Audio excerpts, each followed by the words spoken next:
साथ मैं हूं अंशिका पाठक। बुलेटिन की शुरुआत करेंगे नॉनस्टॉप खबरों के साथ।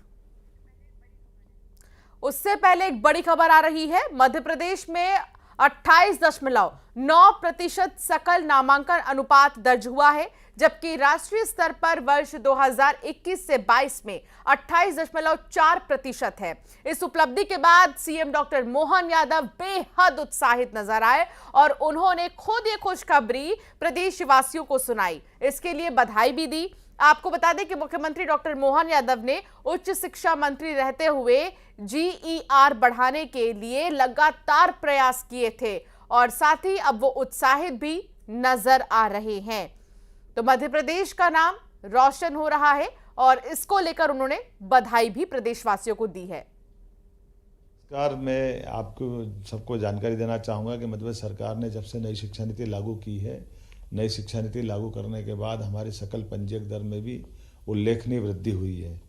आज हम आपकी जानकारी में बताना चाहूँगा कि 21-22 का जो सकल पंजीयक अनुपात जीईआर अखिल भारतीय 28.4 की तुलना में 28.9 दर्ज हुआ है। मध्य प्रदेश में सर्वाधिक नामांकन स्नातक स्तर पर लागू हुए हैं। मुझे इस बात की प्रसन्नता है कि राष्ट्रीय औसत से आगे निकलना ये हमारी सरकार की बड़ी उपलब्धि है। मेरी अपनी ओर से सबको बधाई।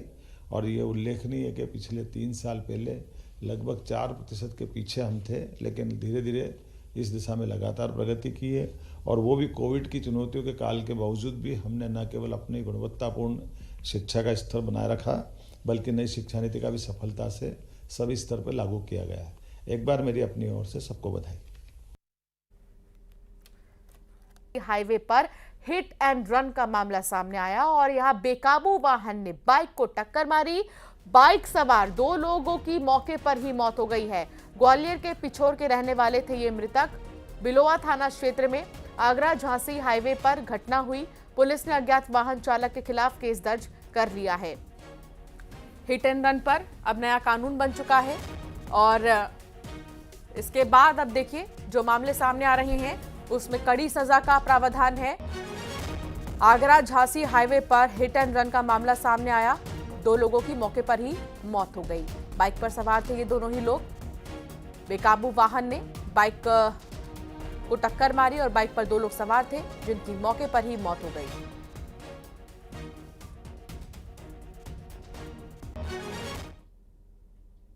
खबर सिवनी से, जहां जनपद पंचायत कार्यालय में शराबखोरी, कर्मचारियों की शराबखोरी का वीडियो वायरल हो रहा है। 25 जनवरी का यह वीडियो बताया जा रहा है। जनपद पंचायत सीईओ से शिकायत हुई है। सीईओ ने 4 कर्मचारियों को नोटिस थमा दिया है। जांच के बाद कार्रवाई की बात कही जा रही है। वीडियो सामने आया जहां कार्यालय में ही शराब पिया जा रहा है, मैखाना बना दिया है इस पूरे कार्यालय को और अब सीईओ की तरफ से कहना सामने आया है कि जल्द इसमें कार्रवाई की जाएगी। वीडियो के आधार पर जो भी दोषी होगा उस पर कार्रवाई की जाएगी।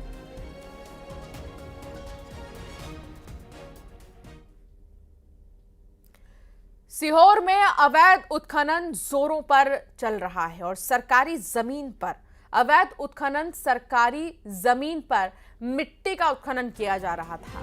जिला प्रशासन इस पर कोई ध्यान नहीं दे रहा।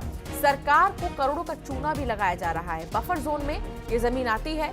खनिज विभाग सहित जिला प्रशासन के आला अधिकारी बोलने से गुरेज कर रही हैं।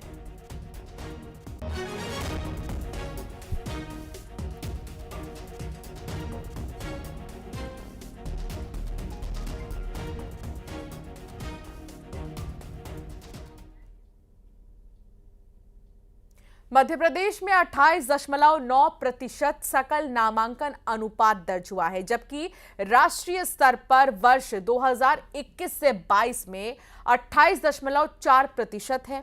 इस उपलब्धि के बाद मुख्यमंत्री डॉक्टर मोहन यादव बेहद उत्साहित नजर आए। उन्होंने खुद ये खुशखबरी प्रदेशवासियों को सुनाई और इसके लिए बधाई भी दी। आपको बता दें कि मुख्यमंत्री डॉक्टर मोहन यादव ने उच्च शिक्षा मंत्री रहते हुए जीईआर बढ़ाने के लिए लगातार प्रयास किया और ये उसी का नतीजा है जहां उत्साहित वो नजर आए।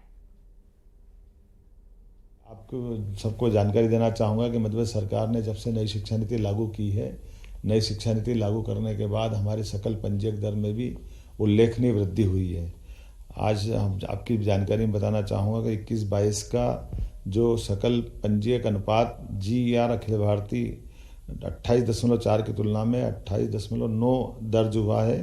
मध्य प्रदेश में सर्वाधिक नामांकन स्नातक स्तर पर लागू हुए हैं। मुझे इस बात की प्रसन्नता है कि राष्ट्रीय औसत से आगे निकलना ये हमारी सरकार की बड़ी उपलब्धि है। मेरी अपनी ओर से सबको बधाई। और ये उल्लेखनीय है कि पिछले 3 साल पहले लगभग 4% के पीछे हम थे, लेकिन धीरे धीरे इस दिशा में लगातार प्रगति की है। और वो भी कोविड की चुनौतियों के काल के बावजूद भी हमने न केवल अपनी गुणवत्तापूर्ण शिक्षा का स्तर बनाए रखा, बल्कि नई शिक्षा नीति का भी सफलता से सभी स्तर पर लागू किया गया है। एक बार मेरी अपनी ओर से सबको बधाई। वो शख्स अपने चचेरे भाई को छोड़ने आया था। चाचा के घर के बाहर खड़ा